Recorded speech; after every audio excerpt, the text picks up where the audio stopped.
Sinceramente, para mí volver nuevamente a este lugar en donde experimenté tanto afecto, yo le comentaba a Mariela y a Alejandro que tengo 78 años y nunca me pasó lo que me pasó acá, que recibí el afecto de ustedes de una manera tan intensa, tan cálida, y eso quedó grabado en mi corazón. También me resulta difícil hablar de la presencia de Víctor Frank en Latinoamérica porque tuve la suerte de acompañarlo en casi todos los viajes que hizo. Y les voy a ser sincero. Marielos, no te asustes. Yo digo todo lo que pienso, pero no pienso todo lo que digo.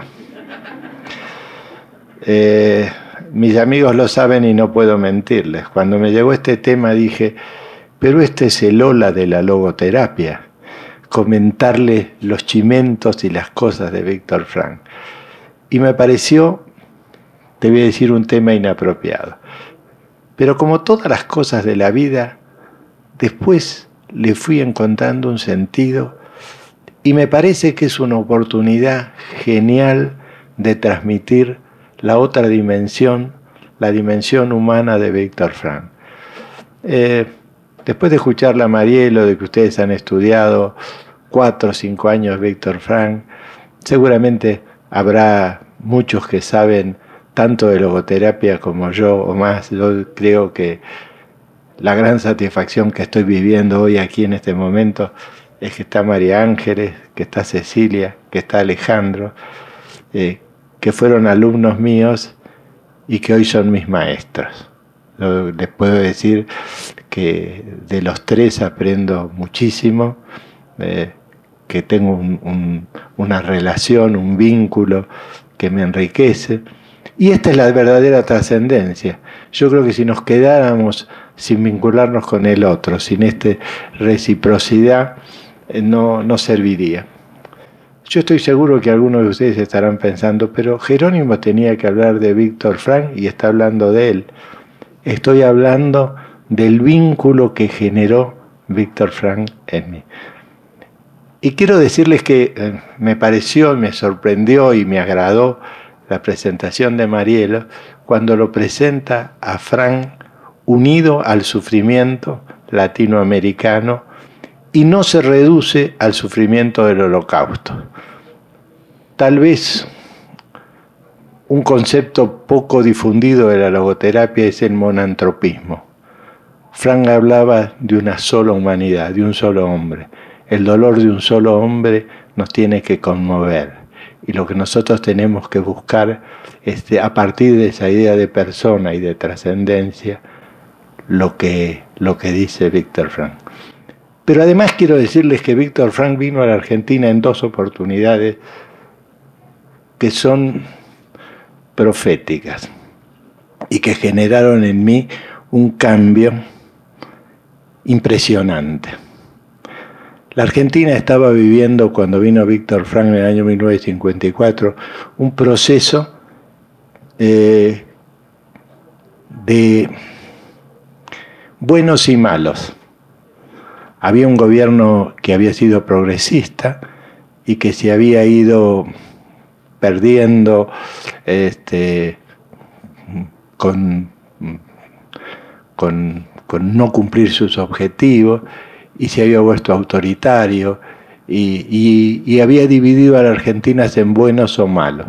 Los que estaban con Perón, para los peronistas eran buenos, y los que no estábamos eran malos.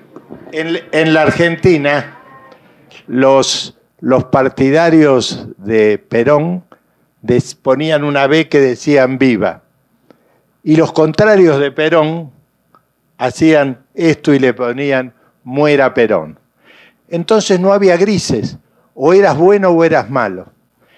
En ese momento, en el año 1954, cuando la Argentina está dividida en buenos y malos, viene Víctor Frank a la Argentina y agrega la Y y pone la idea de que en el peronismo podía haber cosas buenas y en la oposición podía haber cosas buenas y en los dos había cosas malas, que era el odio.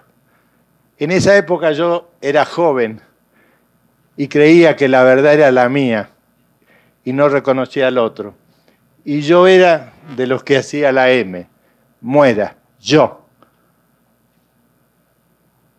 Cuando vino Frank lo escuché y dejó en mí algo muy impresionante. Al poco tiempo de venir Frank, caí preso. Estuve 15 días preso y pasé cosas realmente muy feas porque me di cuenta de la vulnerabilidad humana. Pocas veces hablo del momento en que yo estuve preso. Y no sé por qué me salió hablar hoy en lugar de presentar lo que había preparado. Pero fue mostrarle eso. Cuando salí de la prisión, los nuestros, los buenos, habíamos ganado. Y ahí me di cuenta que los buenos que ponían esto no eran buenos y que el gobierno que surgió hizo lo mismo que el que estaba criticando. Es decir, ahora los malos eran los otros y había que matar. Y entonces me di cuenta que había que encontrar la letra Y, que había que ser esto y lo otro. Todos nosotros tenemos algo bueno y algo malo. Y cambié, dejé de parte, fui un vencedor vencido. Cuando salí de la cárcel, me pedían que identifique a los que me habían metido preso. Y yo dije que no. No puede ser. No hubiera aprendido nada. Porque en esos 15 días de prisión, lo que viví con Víctor Frank me ayudó muchísimo. A partir de ahí cambió mi idea de Víctor Frank. Víctor Frank vino y propuso una cosa distinta. Y ahora sí les voy a empezar con lo que tenía preparado. Porque esto no lo tenía preparado. Me surgió en el momento. Me surgió de ver eso. Y además, no pensemos que tiene que cambiar el otro. ¿Qué podemos hacer nosotros para cambiar? Medical doctor. And later on during adolescence, I also was intrigued by philosophy. So it's understandable that psychiatry, but in particular psychotherapy, offered itself as some sort of a combination, fulfilling both the wishes of mine, and I became a doctor. Then I wanted to be a good doctor. I hope I was no bad doctor. But finally, I wanted to remain a human being in spite of all that. I still... Este sería el comienzo de lo que dejó Víctor Frank. ¿Qué es lo que quería ser? Una buena persona. La visión profética de Víctor Frank es que cambia el fundamento y la interpretación de lo que es el enfermar humano. La salud es un bien ser y no un bienestar. Nosotros no somos lo que somos, sino aquello que podemos llegar a ser. Fíjense que yo quisiera decirle que ese es el primer mensaje que deja Víctor Frank. Sigamos. Acá les muestro a Víctor Frank comiendo un asado con sus amigos. Este era Víctor Frank. La relación con sus amigos, la relación con la vida, el disfrute de la naturaleza. La otra, por favor. Acá lo ven en el campo, en la casa de mi madre, jovial, riéndose, después de haber pasado por 4 campos de concentración. La próxima. Llegó a Buenos Aires y este es el programa de las conferencias que dio, Logos y Existencia en la Psicoterapia. Aquí Víctor Frank por primera vez dijo la palabra el vacío existencial. En la obra de Víctor Frank nunca había dicho el vacío existencial, le dio nombre a eso que para él era tan importante. Esto lo relata el doctor Brusone en un libro. Adelante.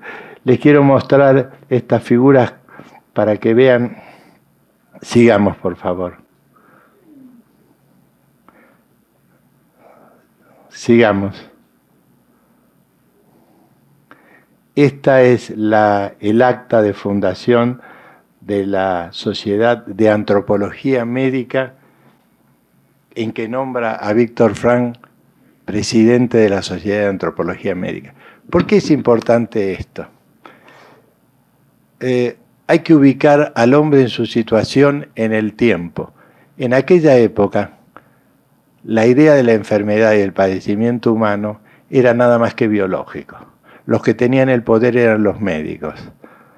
La Sociedad de Antropología Médica fue el inicio de antropologizar el padecimiento humano, no verlo de la enfermedad, sino del hombre.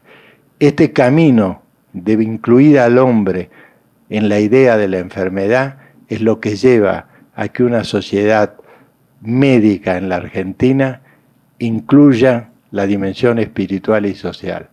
Y Víctor Frank reconoce en el libro Teoría y Terapia de las Neurosis que fue en esta oportunidad, en 1954, en que por primera vez en el mundo se incluyó profesionales no médicos al estudio de una sociedad de logoterapia. Porque ahora todo parece muy sencillo, nadie dudaría que un psicólogo puede aportar a la salud. Ya empezamos a dudar cuando decimos que un educador puede ayudar a la salud. Y los psicólogos, los médicos y los educadores, por ahí cuestionamos que un trabajador social. Y en realidad, la salud es el desarrollo de la potencia y sentido. Este cambio antropológico, esta visión profética de Víctor Frank, empezó a acuñarse acá en Latinoamérica en el año 1954. Sigamos. Víctor Frank viene por primera vez a México en el año 1966. También ahí hay una anécdota interesante. Va a dar una conferencia y pasa algo parecido que lo que pasó acá en Guatemala.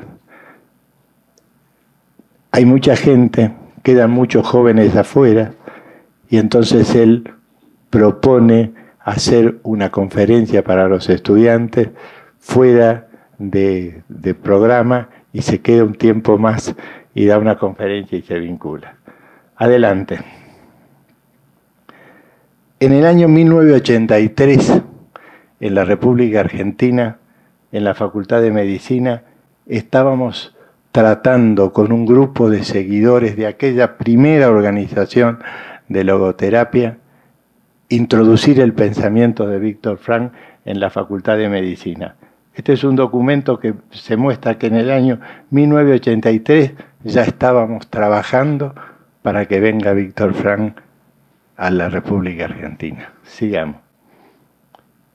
En el año 1984 va Víctor Frank, es la segunda venida de Víctor Frank a Latinoamérica. Pero ¿por qué digo esto del 83? La Argentina estaba viviendo un momento también muy dramático. Nosotros habíamos entrado en guerra nada menos que contra Estados Unidos e Inglaterra, o contra Inglaterra y Estados Unidos. Una guerra suicida que lógicamente la perdimos.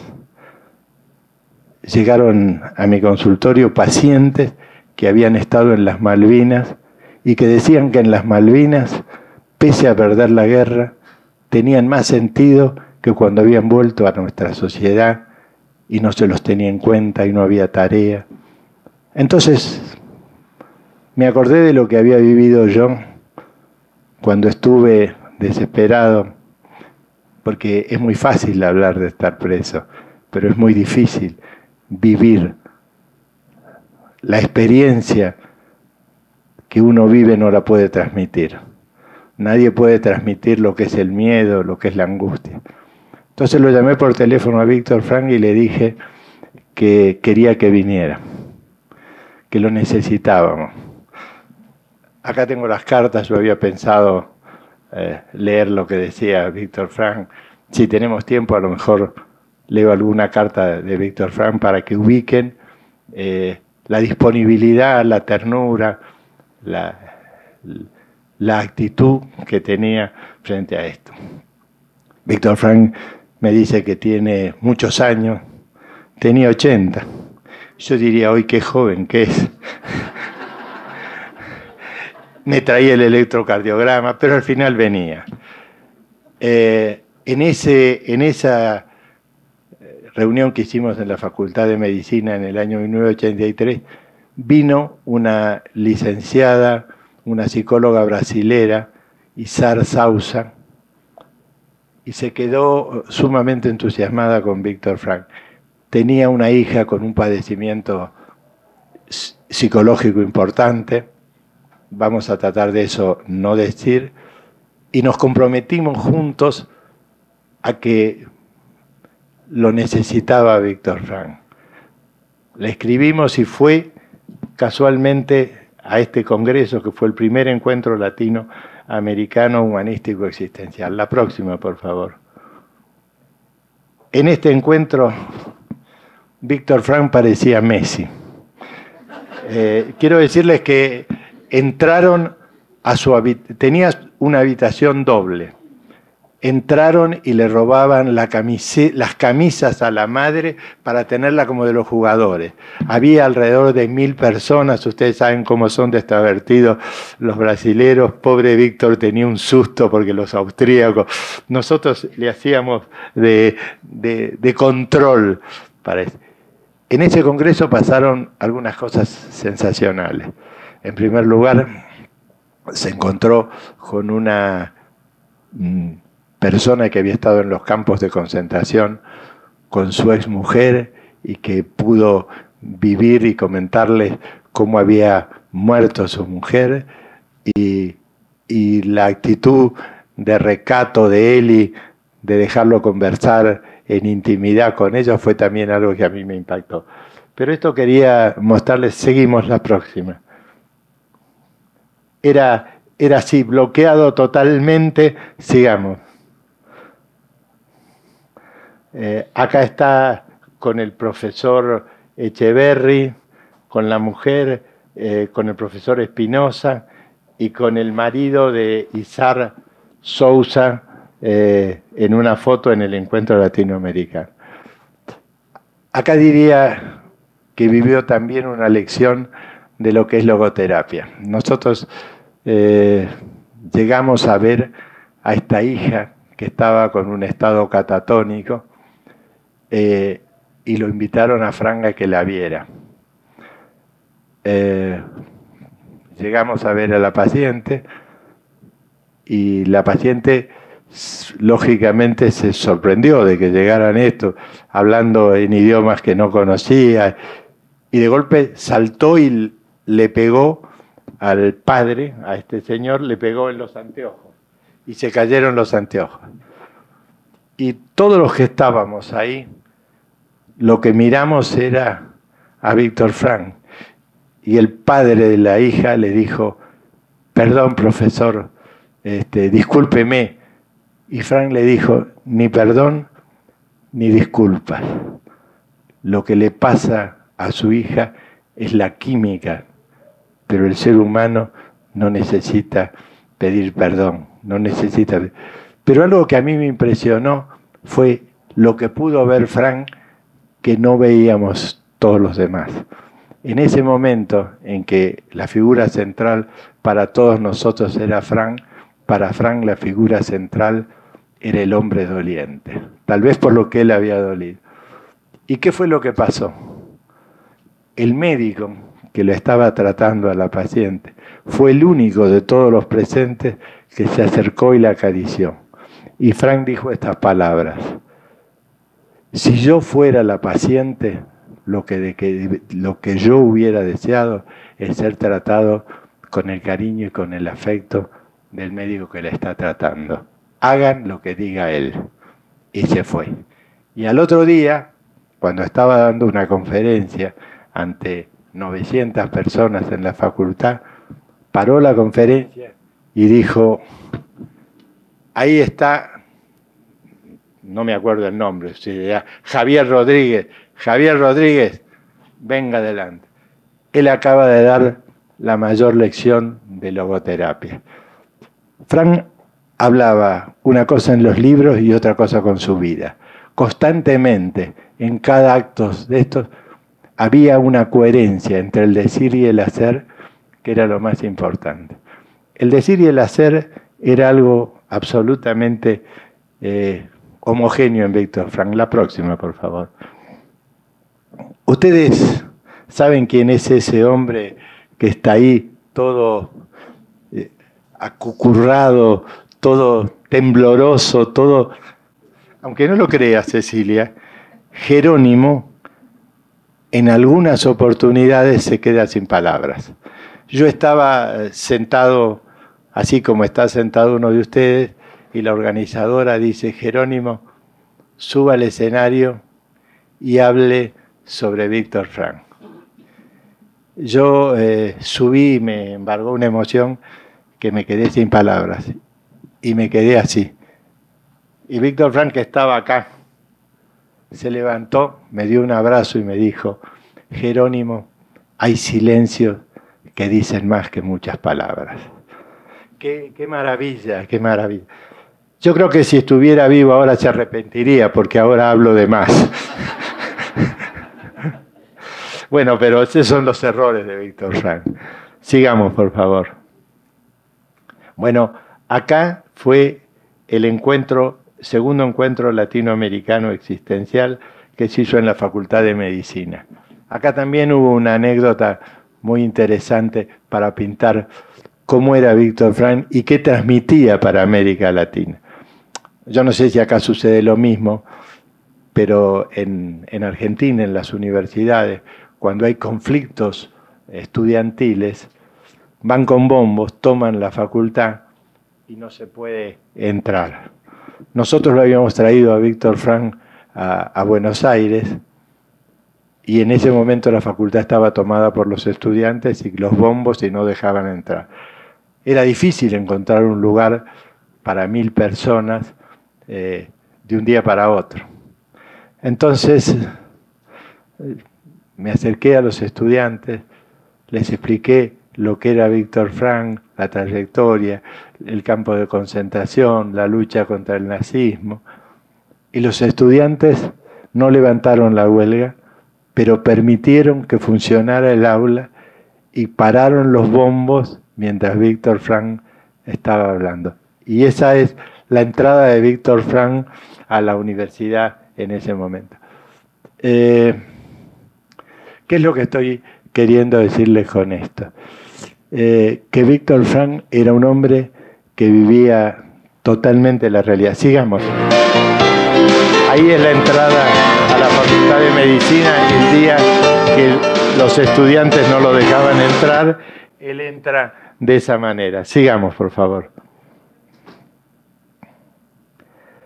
Acá está hablando en la Facultad de Medicina y acá también hay algunas cosas sumamente interesantes. Ahí fue cuando se le preguntó a Víctor Frank, seguimos. Esto para que vean la magnitud del lugar donde daba. Y siempre Víctor Frank rodeado de la gente que él valoraba. Él no era él sin él con los suyos. Adelante. Adelante. Ahí salió, era cierto, ¿no? Fíjense cómo se está riendo Isabel. Después lo que ha llorado, ¿no? Aguantándome, pero bueno, eso no siempre es alegría. Adelante. El comentario de La Nación. Acá fue una cosa muy graciosa. Víctor Frank leía los comentarios que hacían de él. Y después de este congreso nosotros nos íbamos a Río. Y él viajaba en primera y nosotros viajábamos y él viene a donde estábamos nosotros y me dice: Jerónimo, estuve muy mal en la conferencia. No, profesor, ¿por qué? Dice, porque leí el diario y dice que yo estaba rabioso. ¿Cómo le digo, va a decir el diario que estaba rabioso? Y entonces leo el diario y dice, un anciano canoso. Y esto también es curioso porque si tengo tiempo, no sé cómo estamos, leería una carta de Eli que cuenta. Víctor Frank, cuando iba a venir a Buenos Aires, un mes antes se compró un diccionario y empezó a leer lo que decía en inglés y en castellano, y esa fue su manera de aprender castellano. Por eso hablaba de una manera un tanto que confundía canoso con rabioso, ¿no? Un can enojado. Adelante. Acá también lo acompañé a Víctor Frank a la Universidad Católica de Andrés Bello, y también hay una anécdota muy significativa. Frank atraía multitudes, había un auditorio lleno de gente y en el fondo había una persona que estaba con un hijo Down. Y el hijo Down se movía, molestaba. Y en general la gente miraba para atrás y todos pensaban, ¿qué está haciendo esta mujer que está molestando con este hijo Down, ¿no? Y cuando terminó la conferencia, Frank fue corriendo, como les solía, como lo vieron entrar, así corriendo hasta el final, y la mujer le dijo, disculpe, no tenía con quién tenerlo. Y Frank le dijo, no tiene por qué pedir disculpas. Su hijo es como Dios hubiera imaginado al ser humano, que se ríe y sufre por las pequeñas cosas. Esa espontaneidad de poder responder con una genialidad era algo específico de Víctor Frank. Me acuerdo que un día estaba su nieta en mi casa y lo llamaba. Y cuando lo llamaba, Frank le decía, corte, que yo llamo para que no gaste yo. Y cuando lo traíamos a Buenos Aires en los hoteles, él no aceptaba que sus llamadas fueran pagadas por nosotros, porque dice que eso no tenía que ver con la logoterapia, sino con los afectos de Víctor Frank. En esta oportunidad, cuando se acercó a este chico, nos dejó sorprendidos a todos. Y también una anécdota divertida era, los que me conocen saben que yo no me quedo quieto y que pateo y empujo todos. Y estábamos comiendo y se ve que lo estaba pateando yo a Víctor Frank. ¿Y cómo voy a hacer para decirme que lo deje de patear? Se levantó de la mesa y dijo, Jerónimo, me rindo, no me patee más. Ese humor en una persona que había pasado 4 campos de concentración me hizo que le preguntara un día, profesor, ¿cómo puede ser que usted se entretenga tanto, tenga esa alegría con todo lo que pasó? Y sorprendido me dijo, Jerónimo, ¿cómo no voy a estar agradecido a la vida si de 30 personas que estaban en el campo de concentración, 29 se morían y yo me salvaba? Todos los días me levanto y rezo un salmo dando gracias a Dios por la vida. Eso no está en los libros, pero eso es lo que por ahí genera en mí lo que yo te decía hoy, Sergio. Yo no soy muy objetivo con Víctor Frank, soy muy subjetivo, porque yo veo cosas en él desde el afecto y por ahí no tengo la objetividad científica que tendría que tener, porque el afecto hay veces me nubla. Adelante. Acá va a Mendoza. En Mendoza también tiene una repercusión impresionante. Sigamos, porque si no, no.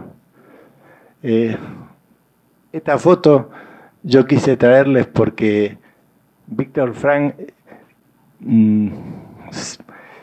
nos pedía tiempo para caminar por la ciudad, para conocer a la gente, para encontrarse con su realidad, Me sorprendió que íbamos caminando para la universidad y vi un perrito y fíjense con la ternura con que se paran los dos a verlo. Y como si fuera Cecilia que saca fotos a todos, me paré y le saqué una foto.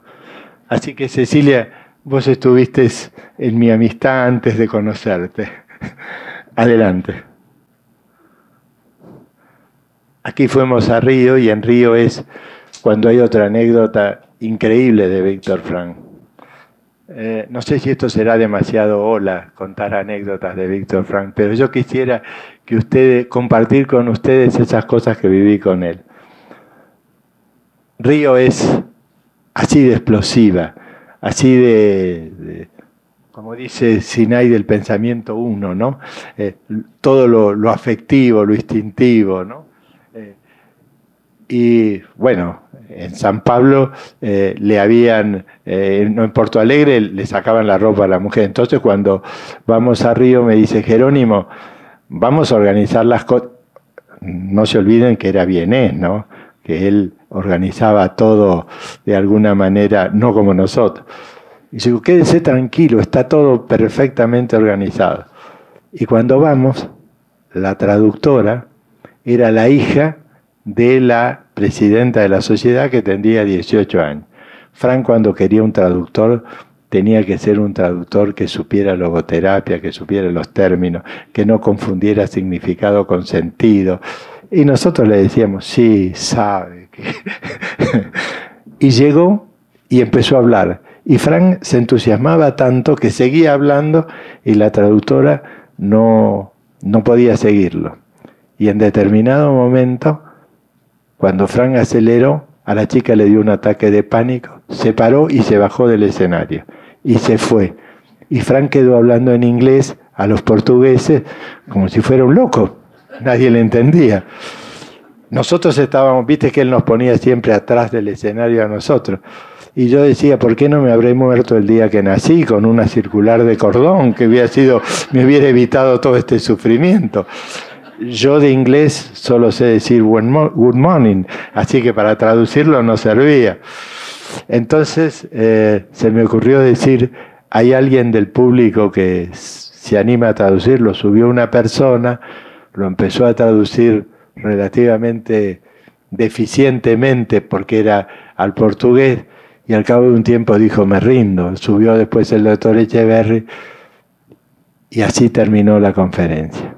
Cuando llegamos al hotel, yo seguía pensando que lo mejor que me podía haber pasado era haber muerto de una circular de cordón, pero no me había muerto. Entonces me acerqué y le dije, perdón, profesor, nosotros, siempre la culpa la tiene el otro, la voy a tener yo, tomá de acá. Yo creía que la hija de María lo sabía, y ella fue la que dijo, Jerónimo, ni preguntas, ni perdón, ni... Dígame dónde está ese ser humano que por mi error yo le hice pasar ese mal momento. Quiero ir a pedirle disculpas. Qué difícil es eso. ¿Cómo lo encontramos hoy, no? ¿Cómo lo encontramos hoy en esas circunstancias? Entonces, esas cosas son realmente impactantes, porque no eran organizadas. Él quería que no pasaran. Él tomaba todas las precauciones, no sabía que estaba en Latinoamérica. Él venía, probaba. Para venir a dar una conferencia, Marielo, ¿sabés cómo te hubiera vuelto? Primero venía y exigía que hubiera 2 aparatos porque uno puede fallar. Y fallaba. Que la traductora supiera inglés. Que los periodistas para preguntarle, no podía ningún periodista preguntarle que no hubiera estado en la conferencia, escuchándolo, para que no preguntaran pavadas. Es decir, tomaba todas esas precauciones y en Latinoamérica, por más precauciones que tomen, fallan. Sigamos. Bueno, este es el lugar donde se hacía la conferencia, en el hotel, el encuentro. Sigamos adelante. Y acá viene nuevamente a Buenos Aires en el año 1987. Ahí le muestro cómo era la facultad de llena, que estaba llena los 3 estamentos. gente sentada en los pasillos. Acá está el estudio vacío y ahí lleno. Y esto es un poco cuando Víctor Frank se despide de Buenos Aires. Se despide de Buenos Aires y ahí se despide de la Argentina, porque estuvo también en Mar del Plata, y bueno, después hay algunas cosas interesantes para comentar. Adelante.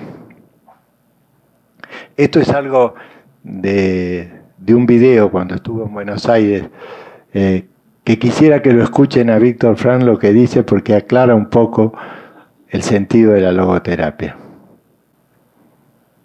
And again, I've asked the question of suffering. You have also to do so as soon as it's possible. For instance, biological suffering, a cancer, if you can remove it by surgery, you have to do so. Or if it is, you have to deal with sociologically caused suffering. You have to take action, political action. You have to make use of your democratic rights, of course, and change the political situation if need be.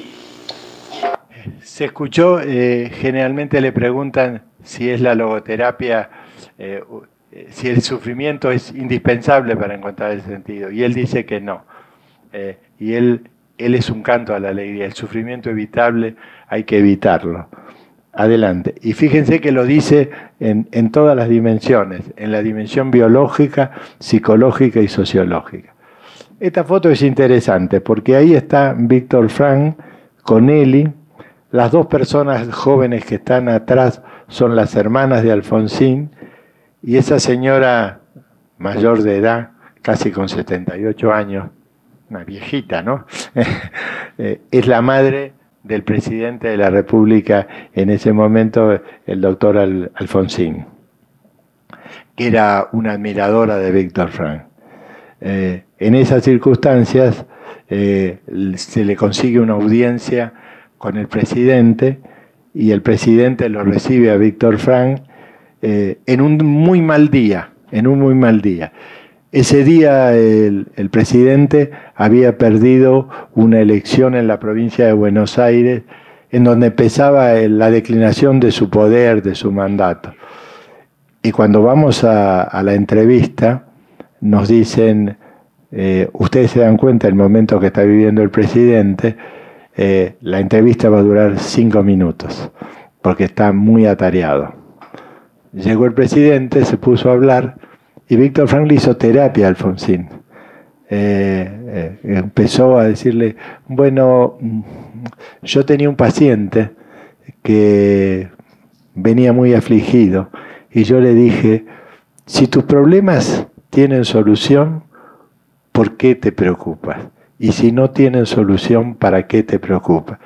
Y Alfonsín se sintió que estaban hablando de él. Estuvimos 45 minutos y le pidió si no se podía quedar más en la Argentina.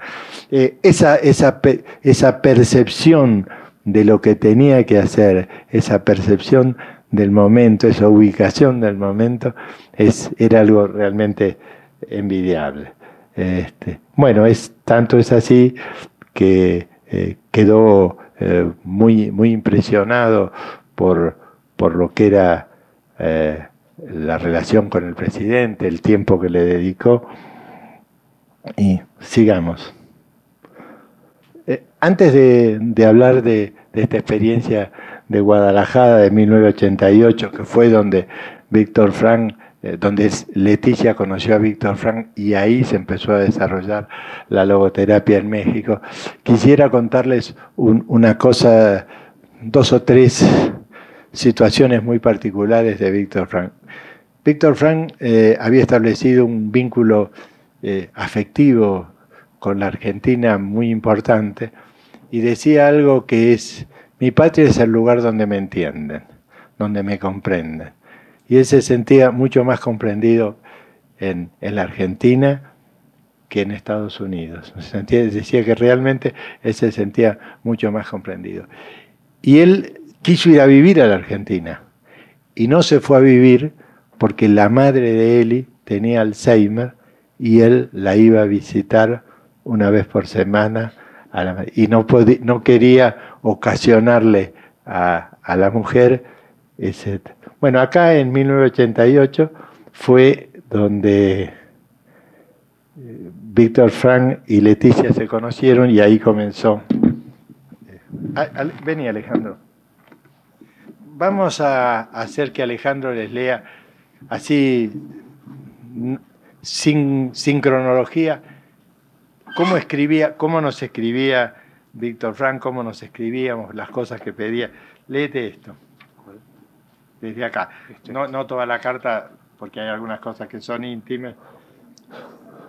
Último, pero no menos importante, te imploro que veas que el hotel que selecciones esté ubicado lejos de cualquier iglesia o catedral, en cuyas torres hay relojes o campanas que marcan cada cuarto de hora durante el día y la noche. Esto sería horrible para mí porque interrumpiría totalmente mi sueño. De todas formas, déjame confiar en que la gente se percatará, durante mi estadía en Buenos Aires, que tendré 80 años de edad en ese momento. Excepto por los 4 eventos mayores enumerados arriba, necesito 1. Tiempo para preparar mis conferencias hasta el último momento, porque primero necesito información detallada sobre la audiencia respectiva. Fíjense qué importante es esto, ¿no? La necesidad de saber qué es lo que necesita el otro, ¿no? Esto es como el chiste ese del sexo, ¿no? Que cuando vamos a hablar nosotros, hablamos de lo que queremos. Y un chico le pregunta al padre, papá, ¿qué es el sexo? Y el padre le dice, preguntale a tu madre. Y la madre le pregunta a la madre, y la madre le dice, preguntale a tu padre, y le pregunta cuando están comiendo, y siguen insistiendo, hasta que al final el chico le pregunta al padre, y el padre dice, el sexo es, pero cuidándose de no tener sida, la relación a través de los genitales del hombre y de la mujer, ¿me entendiste? Y el chico le dice, ufa papá, tanto lío para llenar la ficha del club donde dice sexo. Frank no quería que le pase eso, quería saber con quién hablaba, con quién, qué era lo que quería, qué era lo que necesitábamos nosotros, qué necesitábamos. Seguí. 2. Tiempo para encontrarme con gente como tú, eso es, los directivos vieron de la que tiene sociedad. errores, que quería tiempo para encontrarse con gente como nosotros. Pero esto me parece, yo lo digo en chiste, pero me parece de una modestia impresionante, porque nosotros éramos nadie y él lo que quería era encontrarse con ese alguien. Y estas son las cosas que a mí me ha quedado de Víctor Frank, que es haber podido compartir con mis amigos, y cuando yo voy al Uruguay o cuando voy a España, lo que quiero es tiempo para compartir con María Ángeles, con Alejandro, con Mariel. Cuando voy a Rosario, compartir con Cecilia. Mucho más que cenas y que entrevistas. Adelante. Con representantes de las diferentes sociedades de logoterapia. Dicho sea de paso, también la prensa, tiempo para una conferencia de prensa. 3. Tiempo para restaurar el resto de energía disponible para un hombre de mi edad. Por lo tanto, muy a mi pesar, no habrá tiempo libre para encuentros sociales puramente como recepciones o cócteles, menos aún para invitaciones a casas privadas. Si hay algunos minutos libres, las debería usar para pasear por las calles de tu hermosa ciudad, así le doy a mis piernas una oportunidad para moverse. Sé que no te importará mi franqueza en manifestar mis deseos. Al fin de cuentas, están dirigidos a un único deseo de mi parte, esto es, hacer de esta oportunidad la mejor para recompensar a la gente que son tan entusiastas y devotos a la causa de la logoterapia como tú y nuestros amigos argentinos en común. Es un gran sacrificio que estoy ofreciendo tomar 2 vuelos nocturnos extensos a mi edad, más la atención de las conferencias y teniendo que enfrentar, debido a mi ausencia de una semana de Viena, cientos de cartas sumadas a las que llegan diariamente. Pero comparado con lo que tú y nuestros amigos comunes en Argentina están haciendo, y comparado con los sacrificios que todos ustedes están constantemente ofreciendo para promocionar la logoterapia en América Latina, mi sacrificio es pequeño. Espero ansiosamente escuchar de ti pronto en relación a todas estas cuestiones. Fíjese cómo tiene en cuenta el otro. Yo te diría, Marielo, que vos decías, el esfuerzo que hizo Cecilia, Alejandro, Sinay y yo para estar acá, es minúsculo con el esfuerzo que estás haciendo vos para reunir a esta gente. Y esto lo dijo Víctor Frank hace mucho tiempo antes. Sigamos. Bueno, sigamos. Acá me parece... Thank you. Perdón, para un minuto. Esto es la vivencia de Víctor Frank en el campo de concentración con su padre. Cuando Víctor Frank está por entrar al campo de concentración, recibe una visa que se puede ir del campo de concentración, que se puede ir de Viena a Estados Unidos, y él piensa que tiene que dejar a su gente y rompe y se queda en Viena y se da cuenta que eso es un fracaso, porque no pudo evitar que sus padres fueran al campo de concentración y siente que ese esfuerzo no tuvo sentido. Pero la vida no termina ahí, la vida no termina en este momento, no termina en este momento, sigue.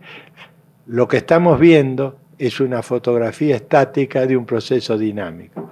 Y la vida le permitió a Víctor Frank, y a alguno de nosotros puede permitir ver que es nuestro esfuerzo, que hoy no tiene sentido, puede tener sentido. Y en la Facultad de Medicina hizo esta confesión que es realmente impactante. Ahora sí. Y él me dijo, gracias, me siento mejor. Do you wish to say anything to me? Le pregunté, ¿quieres decirme algo? Thank you. Nothing. Y él me respondió, gracias, pero nada. Do you wish to ask me anything? Le pregunté, ¿quieres preguntarme algo? Thank you. Nothing. Me respondió, gracias, nada. After a few minutes, he fell asleep. Y después de unos minutos se durmió. I left him because I had to go to another barrack of the camp. Yo lo dejé porque tenía que ir a otra barraca del campo. I knew that next morning I will no longer find him living. Y yo sabía que la próxima mañana ya no lo iba a encontrar con vida. When I left his barrack and went to my own barrack, cuando yo salí de la barraca para ir a mi barraca, it was perhaps the happiest hour I experienced throughout my life. Fue el momento más feliz que posiblemente yo pude experimentar en mi vida. You understand? As happy as that doctor was at the time, happy. Comprenden ustedes tan feliz como ese médico era en ese momento. There was the alternative, making career and doing something for the spreading of logotherapy in the United States. Existía algo tan exitoso como estar en los Estados Unidos y desarrollar la logoterapia ahí, versus staying with my parents as long as possible up to the last moment, if possible. Versus quedarme allí con mis padres hasta el último momento que fuera posible. This has given me the deepest satisfaction. Esto me dio la satisfacción más profunda. Small wonder that I felt happier than ever in my life. Y bueno, ustedes pueden imaginarse por qué yo me sentí el hombre más feliz del mundo como jamás me había sentido en mi vida. Thank you. Gracias.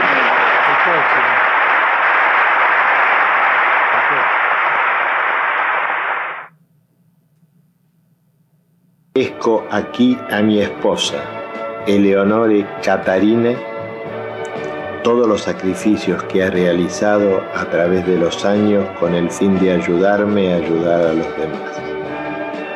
Merece efectivamente las palabras que el profesor Jacob Nederlandman le escribió como dedicatoria de un libro suyo. Durante uno de los viajes que realicé, en su compañía, como siempre, para pronunciar unas conferencias. Para el calor, escribió, que acompaña la luz. Que el calor persista durante mucho tiempo cuando la luz se haya extinguido. Víctor Emil Frank.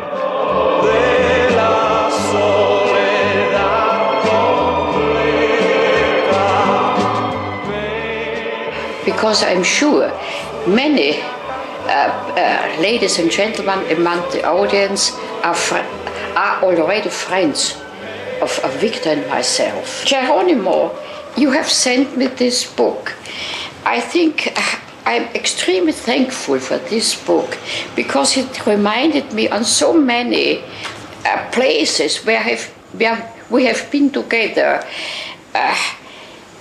And it is written marvelously. You see, I have no command of Spanish, but even this I can read. And I'm extremely thankful for this. I'm not a psychotherapist, not a psychologist.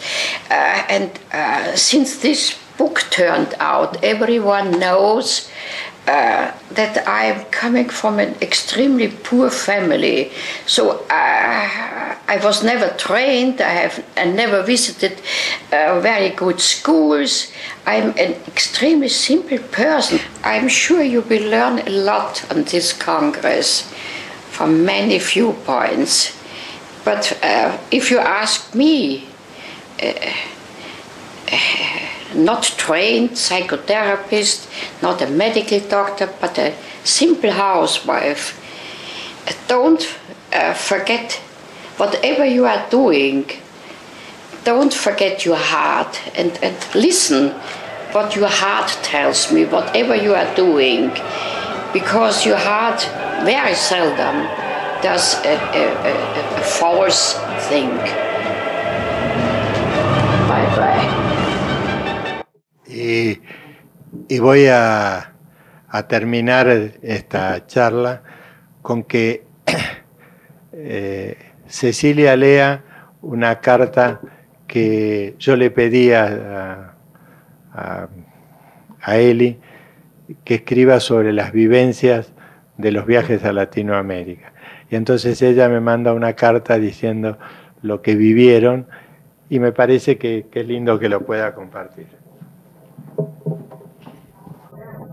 Y para mí también es muy lindo que lo pueda leer Cecilia, porque quiere decir que las cosas siguen, no terminan en nosotros, siguen, y en todos ustedes está Clarita, Alejandro, está el futuro de lo que nosotros nos podemos. Querida Isabel, querido Jerónimo, muchas gracias por tu carta tan amable y la foto tan linda. Víctor estaba aún lleno de vida y todos nosotros éramos mucho más jóvenes, al menos yo lo era. Es maravilloso que estén planeando publicar un libro en la Argentina, lo mismo sucederá aquí y en Estados Unidos. Pero más allá de ese cumpleaños, el interés en logoterapia está creciendo alrededor del globo y hay veces que tengo el sentimiento de estar viviendo en un museo, porque personas de todo el mundo que están visitando Viena desean conocer el lugar de nacimiento de la logoterapia. Y este es Marinangás. Por eso estoy viviendo en un museo. Soy una guía en ese museo y además soy una parte vieja de ese museo. Por todo lo cual puedes ver que mi estilo de vida no ha cambiado. Sigo trabajando hace 10 años, 10 horas por día, pero lo que estoy haciendo está extremadamente lleno de sentido, por lo cual me olvido de mi edad, cerca de 80. Ahora, de acuerdo a tu deseo de mis experiencias personales, aquí están. En 1954, Víctor recibió por primera vez una invitación de una universidad fuera de Europa. Vino de la Facultad de Medicina de la Universidad de Buenos Aires. Fue invitado a quedarse por 6 semanas y dictar una serie de conferencias. Aproximadamente 5 semanas antes de su partida, se compró un diccionario español y empezó a aprender español por sí mismo. Por eso, cuando fue a Buenos Aires, aparentemente no tuvo gran dificultad para comunicarse en español, en inglés, con todos los colegas y personas de Buenos Aires. Me escribió cada una de las cartas contándome todo lo que pasaba en Buenos Aires y en sus viajes fuera de Buenos Aires. En ese momento yo no estaba acompañando a Víctor en sus viajes de larga distancia porque nuestra hija era muy chica y nuestro presupuesto era limitado. Solamente desde 1961 en adelante, la Harvard acompañé a Víctor en cada viaje. Después de volver de sus viajes, me dio, no solamente a mí, sino también a sus colegas y estudiantes, que hondamente impresionado estaba por el auténtico entendimiento entre psiquiatras, docentes, filósofos y estudiantes, y también por la real cordialidad y franqueza de la gente con la que se había encontrado. No me acuerdo exactamente cuándo te conoció a ti, Jerónimo, por primera vez, pero tú puedes incluir fácilmente ese dato. Probablemente sea de tu interés saber que el doctor Acevedo Sojo, tu querido padre, nos visitó mucho antes del viaje de Víctor a Buenos Aires, aquí en Viena. Lo recuerdo como un caballero muy impresionante y elegante que se pasó mucho tiempo discutiendo muchas cosas con Víctor. Yo no estaba siempre presente debido a mis deberes de madre, y además, en ese momento, mi inglés era bastante pobre. Pero recuerdo muy bien el regalo que me hizo, una cartera de cuero verdadero. Fue la primera cartera de cuero que recibí en mi vida. Me parece que fue en Porto Alegre donde te conocí a ti, a Isabel y a tus hijos por primera vez. Y desde ese momento en adelante, la familia Acevedo perteneció a la familia Frank. En esa amistad se profundizó en cada lugar donde nos encontrábamos. En Buenos Aires, en Mendoza, con nuestros amigos Lasarte y Sarde, en Río de Janeiro y en Caracas. Fue conmovedor para mí cuando leí en tu carta cómo nos había experimentado a Víctor y a mí. Para nosotros era tan natural usar cada momento para estar juntos. Lo agradezco a Dios que duró 52 años. En tu carta mencionas a Ana María Alfonsín. Víctor la admiraba y a sus ojos era y es una mujer sincera, y la quise desde el primer momento. Disfrutamos de nuestra unión con ella. Creo que la última vez con Víctor fue en Venezuela, a la casa del doctor Cato. Fue como estar reunidos en una gran familia, discutiendo tantas cosas desde distintos puntos de vista, pero siempre terminamos con el sentimiento de pertenecernos mutuamente. Y el encuentro con el expresidente Raúl Alfonsín en la Casa Rosada. Ambos estábamos impresionados por la franqueza y humanidad de ese hombre y lo interesado que estaba en la logoterapia. Algo viene a mi mente. Debería ser a finales de 1988, cuando Ana María nos visitó en Viena. Después de una cercanía muy amigable, cuando dejó nuestro departamento, Víctor me miró y me dijo: «Esta mujer tiene la capacidad de ayudar a otras personas a convertirse en mejores seres humanos a través de su propio ejemplo». ¿Está permitido incluir algo muy personal? Cuando estaba sentada en esa larga mesa de la Casa Rosada con el presidente Alfonsín, contigo, querido Jerónimo, con Echeverri, Oro y Víctor, mis pensamientos fueron a Viena, a mis padres, porque cuando yo nací, a partir de esa maravillosa pero extremadamente pobre pareja, ellos nunca se imaginaron que su hija podía llegar a tener la oportunidad de estar junto a personas tan destacadas. A Oscar y a Nelly Oro, en su presencia, uno se siente... Bueno, y nuestro trabajo fue muy corajudo de mi parte. Nunca aprendí a bailar. Bailar un tango con un caballero argentino como tú. Solo un verdadero caballero, según parece, aceptaría semejante desafío. Quiero terminar con esta carta de Eli que muestra todo el vínculo afectivo, y muchas veces las cosas se manifiestan de otra manera, pero lo que lo genera es el vínculo.